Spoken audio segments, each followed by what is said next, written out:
ಆರಿತು ದೊಡ್ಡಗೌಡರ ಮನೆಗ ನಂದ ದೀಪ. ಮನೆಗ ಒಡತಿ ಇಲ್ಲದೆ ಇನ್ನು ಮುಂದೆ ಬೇಸರ. ಹೃದಯಾಘಾತದಿಂದ ಕೊನೆ ಉಸಿರೆಳೆದಿದ್ದು ದೇವೇಗೌಡರ ಮುದ್ದಿನ ಮಡದಿ. ಇನ್ನೇನು ಕೆಲವೇ ಕ್ಷಣಗಳಲ್ಲಿ ಹರದನಹಳ್ಳಿಗೆ ಪಾರ್ಥಿವ ಶರೀರವನ್ನು ರವಾನಿಸಲಾಗುತ್ತೆ. 11:05 ತನಕ ಅಂತಿಮ ದರ್ಶನಕ್ಕೆ ಬೆಂಗಳೂರಿನ ಪದ್ಮನಾಭನಗರದಲ್ಲಿ ದೇವೇಗೌಡರ ನಿವಾಸದಲ್ಲಿ ವ್ಯವಸ್ಥೆಯನ್ನು ಮಾಡಲಾಗಿತ್ತು. 11:05 ಹೊರಡ್ತೀವಿ ಅಂತ ಹೇಳಿದರು. ಸ್ವಲ್ಪ ಆಚೆ ಈಚೆ ಹೆಚ್ಚು ಕಮ್ಮಿ ಆಗ್ಬೋದು ಸಮಯ. 11:30 ಒಳಗಡೆ ಅಂತೂ ಇಲ್ಲಿಂದ ಬಿಡಬೇಕು ಅಂತ ಪ್ಲ್ಯಾನ್ ಮಾಡ್ಕೊಂಡಿದ್ದಾರೆ. ಯಾಕಂದರೆ ಹಾಸನಕ್ಕೆ ಹೋಗಬೇಕಾಗತ್ತೆ. ಬೈ ರೋಡ್ ಹೋಗ್ತಾ ಇರೋದ್ರಿಂದ 2 ತಾಸು ಆಗ್ಬೋದು ಅಲ್ಲಿಗೆ ರೀಚ್ ಆಗುವಾಗ. ಅಲ್ಲೂ ಕೂಡ ಕಾಯ್ತಾ ಇದ್ದಾರೆ ಕಾರ್ಯಕರ್ತರು, ಅಭಿಮಾನಿಗಳು, ಕುಟುಂಬಸ್ಥರು. ಚೆನ್ನಮ್ಮ ಅಂತಂದರೆ ಎಲ್ರಿಗೂ ಪ್ರೀತಿ. ನಿಮಗೆ ಮನೆಗೆ ಯಾರಾದರೂ ಬರಬೇಕು ಅಂತ ಅಂದರೆ ಮನೆ ಒಡತಿಯ ಮುಖದಲ್ಲಿ ನಗು ಇರಬೇಕು. ಸಿಡುಕು, ಸಿಟ್ಟು, ಈ ಥರದ್ದೆಲ್ಲ ದರ್ಪ, ಈ ಥರದ್ದೆಲ್ಲ ಇದ್ದಾಗ ಯಾರಿಗೂ ಮನೆಗೆ ಬರೋಕ್ಕೆ ಮನಸ್ಸೇ ಬರಲ್ಲ.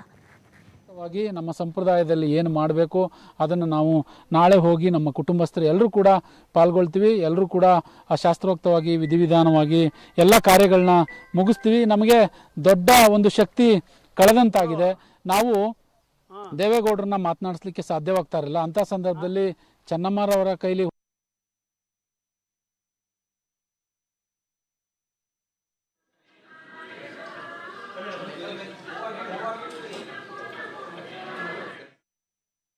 ಒಂದು ಶಕ್ತಿ ಕಳೆದು ಹೋಗಿದೆ ಅನ್ನುವ ಮಾಹಿತಿಯನ್ನ ಹಂಚಿಕೊಂಡ್ರು. ಕ್ಯಾಮ್ರಾ ಪರ್ಸನ್ ಕಿಶೋರ್ ಜೊತೆ ಪ್ರಕಾಶ್, TV5 ಮುತ್ತಿಗೆ, ಹಿರೇಹಳ್ಳಿ.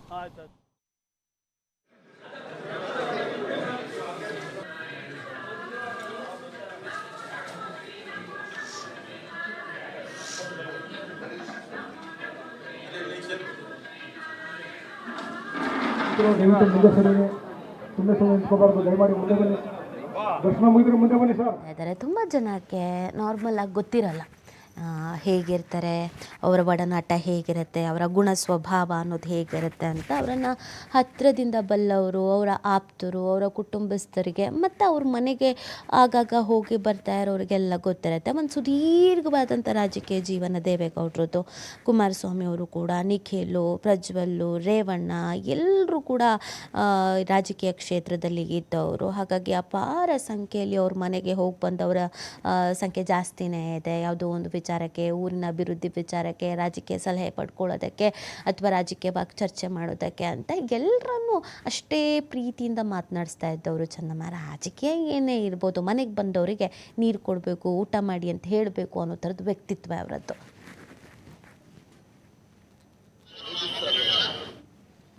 ಮಕ್ಕಳನ್ನು ಯೂನಿವರ್ಸಿಟಿ ಥರ ತಾಯಿ ಕಾಪಾಡ್ಕೊಂಡು ಬಂದಿತ್ತು. ಆ ತಾಯಿ ಏನು ನೋಡಿಲ್ಲ ಹೇಳಿದ್ರು, ಎಲ್ಲವನ್ನೂ ಕೂಡ ನೋಡಿದ್ದಾರೆ. ಆ ತಾಯಿ ದೇವೇಗೌಡರನ್ನ ಶಾಸಕರಾಗಿ ನೋಡಿದ್ದಾರೆ. ಶಾಸಕರಾಗಿ ನೋಡಿ ಅವರು ಪ್ರಾದೇಶಿಕ ಪಕ್ಷವನ್ನು ಕೂಡ ಕಟ್ಟಿದ್ದು ನೋಡಿದ್ದಾರೆ. ಪುನಃ ಅವರು ಈ ದೇಶದ ಪ್ರಧಾನಮಂತ್ರಿಗಳಾಗಿದ್ದನ್ನು ಕೂಡ ಕಣ್ಣಾರವ್ರು ಕಂಡಿದ್ದಾರೆ. ಜೊತೆಲಿ ಸಂಸದರಾಗಿ ನೋಡಿದ್ದಾರೆ. ಸಂಸದರಾಗಿ ನೋಡಿ ಜೊತೆಲಿ ಅವರು ಎಲ್ಲ ರಾಜಕಾರಣದಲ್ಲಿ ಏರುಪೇರಿನಲ್ಲಿ ಕೂಡ ಮುಖ್ಯಮಂತ್ರಿಗಳಾಗಿ ಕೂಡ ಅವರ ತಾಯಿ ನೋಡಿದ್ದಾರೆ.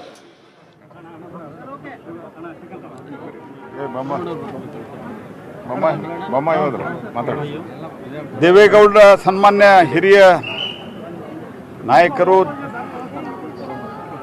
ದೇಶದ ಮಾಜಿ ಪ್ರಧಾನಮಂತ್ರಿಗಳಾದಂಥ ದೇವೇಗೌಡರ ಜೀವನದ ಒಡನಾಡಿ, ಸಂಗಾತಿ, ಮಾತೋಶ್ರೀ ಚೆನ್ನಮ್ಮ ದೇವೇಗೌಡರು ಇವತ್ತು ದೈವಾಧೀನರಾಗಿದ್ದಾರೆ. ದೈವಾಧೀನ ಅನ್ನುವಂಥ ಪದ ಅವರಿಗೆ ಅತ್ಯಂತ ಸೂಕ್ತವಾದದ್ದು. ಯಾಕಂದರೆ ಅತ್ಯಂತ ದೈವಿ ಭಕ್ತರು. ಮಕ್ಕಳು ಸ್ವತಃ ಅವರ ಸಂಗಾತಿ ದೇವೇಗೌಡರು ಮಂತ್ರಿ, ಮುಖ್ಯಮಂತ್ರಿ, ಪ್ರಧಾನಮಂತ್ರಿ, ಅವ್ರ ಮಕ್ಕಳು ಮಂತ್ರಿ, ಮುಖ್ಯಮಂತ್ರಿ, ಪ್ರಧಾನಮಂತ್ರಿ, ಇಷ್ಟೆಲ್ಲ ಆದರೂ ಸಹಿತ ಒಬ್ಬ ಸಾಮಾನ್ಯ ಗೃಹಿಣಿಯಾಗಿ ಇಡೀ ಕುಟುಂಬವನ್ನು ಯಾವ ರೀತಿ ನಿರ್ವಹಿಸಬೇಕು ಅಂತನ್ನುವಂಥದ್ದು ಇಡೀ ಸಮಾಜಕ್ಕೆ ತೋರಿಸಿದಂಥ ಒಂದು ಆದರ್ಶ ಗೃಹಿಣಿ ಅವರು. ಅಷ್ಟೇ ಅಲ್ಲದೆ ದೇವೇಗೌಡರ ಹಿಂದಿನ ಅತ್ಯಂತ ಶಕ್ತಿಯಾಗಿ ಅವರಿಷ್ಟೆಲ್ಲವೂ ಜೀವನದಲ್ಲಿ ಸಾಧನೆಯನ್ನು ಮಾಡಲಿಕ್ಕೆ ಕುಟುಂಬವನ್ನು ಅತ್ಯಂತ ವ್ಯವಸ್ಥಿತವಾಗಿ ಮತ್ತು ಸಂಸ್ಕಾರಿತವಾಗಿ ಬೆಳೆಸಲಿಕ್ಕೆ ಅವರ ಕೊಡುಗೆ ಅಪಾರವಾಗಿದೆ. ದೇವೇಗೌಡರಿಗೆ ಒಂದು ಬಹುದೊಡ್ಡ ಆಘಾತ ಅವರಿಗೆ ಮತ್ತು ಅವರ ಕುಟುಂಬಕ್ಕೆ ಆಗಿದೆ. ವಿಶೇಷವಾಗಿ ದೇವೇಗೌಡರಿಗೆ 70 ವರ್ಷಕ್ಕಿಂತ ಹೆಚ್ಚು ಸಂಗಾತಿಯಾಗಿದ್ದಂಥವರು, ಆತಿಥ್ಯಕ್ಕೆ ಮತ್ತೊಂದು ಹೆಸರು ಅವರಾಗಿದ್ದರು. ಬಹುತೇಕ ಇವತ್ತು ಏನು ಕಾಂಗ್ರೆಸ್ಸಿಗೆ ಪರ್ಯಾಯವಾಗಿ ದೇವೇಗೌಡರು, ರಾಮಕೃಷ್ಣ ಹೆಗಡೆಯವರು, ಬೊಮ್ಮಾಯಿಯವರು, ಇವರೆಲ್ಲ ಒಂದು JH ಪಟೇಲರು, ಇವರೆಲ್ಲ ಒಂದು ಪರ್ಯಾಯ ರಾಜಕಾರಣವನ್ನು ಮಾಡಿದರು. ಅದರಲ್ಲಿ ದೇವೇಗೌಡರ ಪಾತ್ರ ಬಹಳ ಮಹತ್ವದ್ದಿತ್ತು. ಇಂಥ ಎಲ್ಲ ಸಂದರ್ಭದಲ್ಲಿಯೂ ಸಹಿತ ಮನೆ ಮತ್ತು ಮನೆಗೆ ಬರ್ತಿರುವಂಥ ಅವತ್ತಿನ ಜನತಾ ಪರಿವಾರದ ನಾಯಕರನ್ನ ಅತ್ಯಂತ ಗೌರವದಿಂದ ಒಂದು ಆತಿಥ್ಯವನ್ನು ಕೊಟ್ಟು ಅವರಿಗೆ ಊಟವನ್ನು ಬಡಿಸಂಥ ಮಹಾ ಪುಣ್ಯಾತ್ಮರವರು. ಅವರು ಕಾರಣದಿಂದನೇ ದೇವೇಗೌಡರಿಗೆ ಇಷ್ಟೊಂದು ಹಂತದಲ್ಲಿ ಅವರು ಯಾವುದೇ ರೀತಿಯ ನಿರ್ವಿಘ್ನವಾಗಿ ಮೇಲಕ್ಕೆ ರಾಜಕೀಯದಲ್ಲಿ ಹೋಗಲಿಕ್ಕೆ ಸಾಧ್ಯ ಆಯಿತು. ಅವರ ನಿಧನದಿಂದ ಇವತ್ತು ದೇವೇಗೌಡರಿಗೆ ಭಾಳಷ್ಟು ಆಘಾತ ಆಗಿದೆ. ದೇವೇಗೌಡರ ಜೊತೆಗೆ ಸನ್ಮಾನ್ಯ ಕುಮಾರಸ್ವಾಮಿ ಮತ್ತು ಅವರೆಲ್ಲ ಕುಟುಂಬದವರ ಜೊತೆಗೆ ನಾವೆಲ್ಲರೂ ಇರ್ತೇವೆ. ಅವರಿಗೆ ಆಘಾತ ಸಹನ ಮಾಡೋ ಶಕ್ತಿ ಕೊಡಲಿ ಅಂತ ಹೇಳ್ತಾ ಇವತ್ತು ಭಾರತ ಸರ್ಕಾರದ ಪರವಾಗಿ ಸನ್ಮಾನ್ಯ ಪ್ರಧಾನಮಂತ್ರಿಗಳ ಪರವಾಗಿಯೂ ಸಹಿತ ನಾನು ಇವತ್ತು ಅವರಿಗೆ ಶ್ರದ್ಧಾಸುಮನಗಳನ್ನು ಅರ್ಪಿಸಿದ್ದೇನೆ. ನಾಳೆ ನಾನು ಭಾರತ ಸರ್ಕಾರದ ಪರವಾಗಿ ನಾನು ಅಂತಿಮ ಸಂಸ್ಕಾರದಲ್ಲಿಯೂ ಭಾಗವಹಿಸ್ತಾ ಇದ್ದೇನೆ.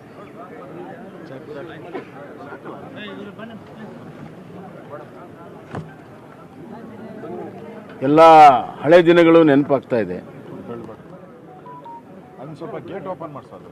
ನಮ್ಮ ತಂದೆಯವರು ದೇವೇಗೌಡರ ಒಡನಾಟ,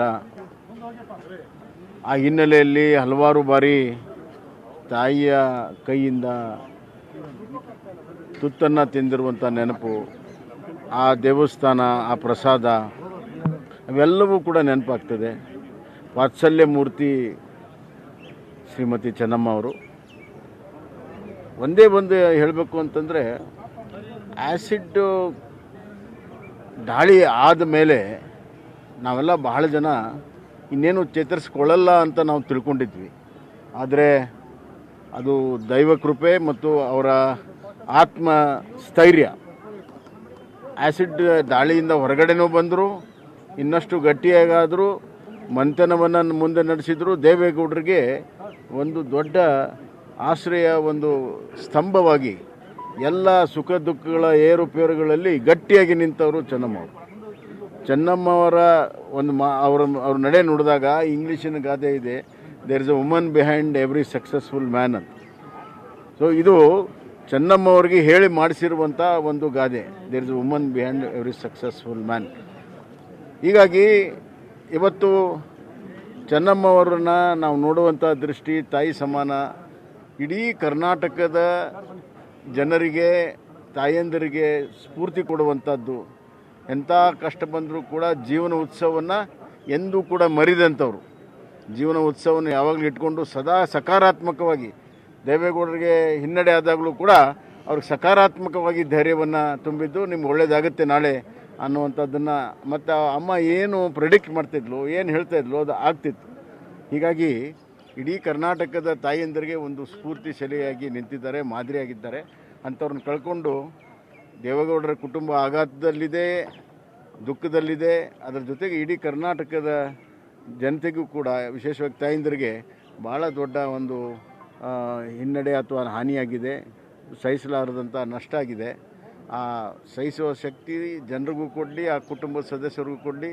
SD ಕುಮಾರಸ್ವಾಮಿ ಅವರು ಕೂಡ ಜರ್ಜರಿತರಾಗಿದ್ದಾರೆ, ಅವ್ರಿಗೂ ಕೂಡ ಆ ದೇವರು ಶಕ್ತಿ ಕೊಡಲಿ ಮತ್ತು ಆತ್ಮಕ್ಕೆ ಶಾಂತಿ ಸಿಗಲಿ ಅಂತ ನಾನು ಕೇಳ್ತೀನಿ.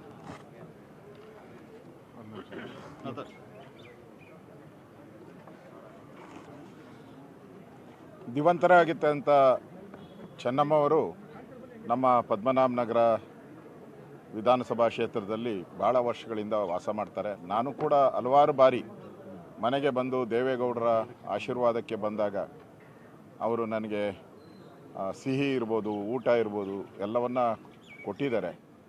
ಸೊ ಒಂಥರ ತಾಯಿ ರೀತಿ ಯಾರೇ ಬರಲಿ, ಯಾವುದೇ ಪಕ್ಷದವ್ರು ಬಂದರೂ ಕೂಡ ಒಂಥರ ತಾಯಿ ರೀತಿ ಅವರನ್ನು ಸತ್ಕರಿಸುವಂಥ ಮನೋಭಾವ ಮತ್ತು ದೇವೇಗೌಡರಿಗೆ ಸದಾ ಬೆನ್ನೆಲುಬಾಗಿ ಪ್ರಧಾನಮಂತ್ರಿಯಾಗಿ, ಮುಖ್ಯಮಂತ್ರಿಯಾಗಿ, ಮಕ್ಕಳು ಮುಖ್ಯಮಂತ್ರಿ ಆಗಿದ್ದರೂ ಕೂಡ ಅವರು ಒಂದು ಕಿಂಚತ್ತೂ ಕೂಡ ಅಹಂ ಇಲ್ಲದೆ ನಡ್ಕೊಂಡಂಥ ಒಬ್ಬ ತಾಯಿ. ಮಾನ್ಯ ಕುಮಾರಸ್ವಾಮಿಯವರು ಮುಖ್ಯಮಂತ್ರಿ ಪದವಿ ಸ್ವೀಕಾರ ಮಾಡುವಾಗ ವಿಧಾನಸೌಧದ ಹತ್ರ ಇವರು ರಾಜರಾಜೇಶ್ವರಿ ದೇವಸ್ಥಾನದಲ್ಲಿ ದೇವಿ ಮುಂದೆ ಕೂತಿದ್ರು. ಅದು ಕೂಡ ನಾನು ನೋಡಿದ್ದೀನಿ. ಅದರಿಂದ ಒಂದು ದೈವಭಕ್ತ ತಾಯಿಯಾಗಿ ಇಡೀ ನಾಡಿನ ಯಾರೇ ಹೋದರೂ ಕೂಡ ಅನ್ನದಾತೆಯಾಗಿ ಕೆಲಸ ಮಾಡಿದ್ದಾರೆ. ಅವರ ಆಶೀರ್ವಾದ ನಮ್ಮ ಮೇಲೆ ಎಲ್ಲರ ಮೇಲೂ ಇದೆ. ಇವತ್ತು ಅವರು ನಮ್ಮ ಮಧ್ಯೆ ಇಲ್ಲ, ಆದರೂ ಕೂಡ ಅವರ ನಡೆದಂಥ ದಾರಿ ಎಲ್ಲ ತಾಯಿಯಂದಿರಿಗೂ ಕೂಡ ಮಾರ್ಗದರ್ಶನ ಅಂತ ನಾನು ತಿಳ್ಕೊಂಡಿದ್ದೀನಿ. ಅವರ ಆತ್ಮಕ್ಕೆ ಚಿರಶಾಂತಿ ನೀಡಲಿ ಅಂತೇಳಿ ಭಗವಂತನನ್ನು ಪ್ರಾರ್ಥನೆ ಮಾಡ್ತೀನಿ.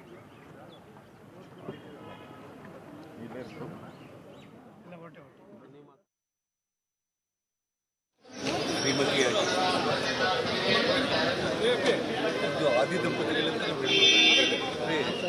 ಸುಮಾರು 93 ವಯಸ್ಸು. ಅವ್ರಿಗೂ ತಾಯಿಗೆ 85 ವರ್ಷ ವಯಸ್ಸು. ನಾನು ನೋಡ್ತಾ ಇದ್ದೀನಿ ಮುತ್ತೈದೆಯಾಗಿ ಕೊನೆ ಉಸಿರು ಬಿಡಬೇಕು ಆಸೆ ಏನಿತ್ತು, ಆ ಆಸೆದಂತೆ ನಮ್ಮ ಡಾಕ್ಟರ್ ಮಂಜುನಾಥ್ ಅವರು ನಿನ್ನೆ ಟಿವಿಗಳನ್ನು ಬಿಡ್ತಾ ಇದ್ದಾರೆ. ಕೊನೆಯ ನಿಮಿಷದಲ್ಲಿ ದೇವೇಗೌಡರು ಕೈ ದೇವೇಗೌಡರು ಇನ್ನಿಲ್ಲ. ಅವರ ಜೀವನ ಒಂದು ಅರ್ಥಪೂರ್ಣಕವಾಗಿ ನಾಡಿನ ಸೇವೆಗೆ ತುಂಬ ಕೊಡುಗೆಯನ್ನು ಕೊಟ್ಟಂಥ ಒಂದು ಚೇತನ. ಅವರಿಗೆ ಗೌರವ ಸಲ್ಲಿಸಲಿಕ್ಕೆ ಇವತ್ತು ನಾಡಿನ ಸಮಸ್ತ ಜನತೆಯೂ ಇವತ್ತು ಬಂದು ಗೌರವ ಸಲ್ಲಿಸ್ತಿದ್ದಾರೆ. ಅವರ ಜೀವಮಾನ ಕಾಲದಲ್ಲಿ ಎಲ್ಲ ರೀತಿ ಸವಾಲನ್ನು ಕರ್ನಾಟಕದಲ್ಲಿ ಅವರು ನೋಡಿರುವಂಥದ್ದಿದೆ. ದೇವೇಗೌಡರಿಗೆ ನಮ್ಮ ಹಿರಿಯ ನಾಯಕರಾಗಿ ಮಾಜಿ ಪ್ರಧಾನಮಂತ್ರಿಗಳು, ಮಾಜಿ ಮುಖ್ಯಮಂತ್ರಿಗಳು ಕರ್ನಾಟಕದ ಸರ್ವಾಂಗೀಣ ಅಭಿವೃದ್ಧಿಗಾಗಿ ಅವಿರತವಾಗಿ ದುಡಿದಂಥ ದೇವೇಗೌಡರಿಗೆ ಹೆಗಲಿಗೆ ಹೆಗಲನ್ನು ಕೊಟ್ಟು ಎಲ್ಲ ಕಷ್ಟ ಸುಖ ಎಲ್ಲ ಹೋರಾಟದಲ್ಲಿ ಹೆಗಲನ್ನು ಕೊಟ್ಟು ಜೊತೆಗೂಡಿ ಈ ನಾಡಿನಲ್ಲಿ ಅವರ ಸೇವೆಯನ್ನು ಕೊಟ್ಟಿದ್ದಾರೆ. ಅವರು ಇನ್ನಿಲ್ಲ. ಅವರ ಆತ್ಮಕ್ಕೆ ಮತ್ತು ಅವರ ಇಡೀ ಕುಟುಂಬಕ್ಕೆ ಅವರ ನಷ್ಟವನ್ನು ಭರಿಸುವಂಥ ಶಕ್ತಿ